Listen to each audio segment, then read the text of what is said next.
يعني صابر دي نحت باخش دي ساعتها في ساعتها تخناخ داد عبوخي دعوت وجاخي شو عديت عواخ ندعه وسخن شو اتوسن شنو شو انا صابر دي تحوى دا يغسل صابر دي انا حد بس في شايم سدا دقدي انا واحد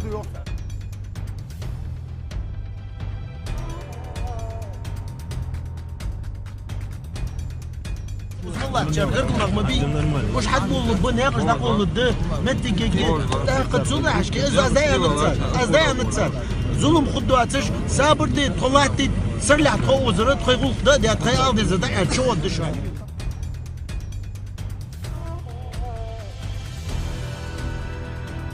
Утром 27 числа, во время совершения религиозного нашего обряда утреннего намаза джамаат, заместитель министра внутренних дел Республики Ингушетии под фамилией Полищук организовал штурм, отдал приказ своим бойцам, своим подчиненным, прикомандированным, преступный приказ.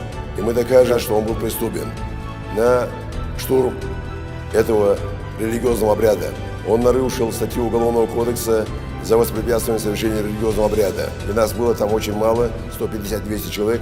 Но с учетом того, что люди уже с утра должны были подходить, мы просили его, этого полковника, отвести время. Дайте нам время, чтобы мы дождались своих людей. На это нужно было буквально пару часов.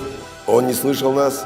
Почему? Потому что рядом с ним находился адъютант его превосходительства Увайса Евкурова, называя себя Гулиевым, который стоял рядом с этим замминистром внутренних дел и давал ему четкие указания, что делать и как делать. Он организовал второй штурм, хотя его подчиненные, его бойцы, русские ребята, по рации мы слышали, как просили его не доводить до этого, нет необходимости штурмовать.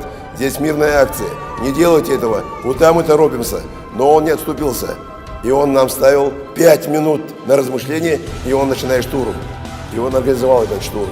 И если есть пострадавшие, но мы знаем, что с нашей стороны есть очень много пострадавших, это на совести Полищука. И если есть на стороне именно бойцов, именно людей в погонах, есть пострадавшие, это на совести этого Полищука.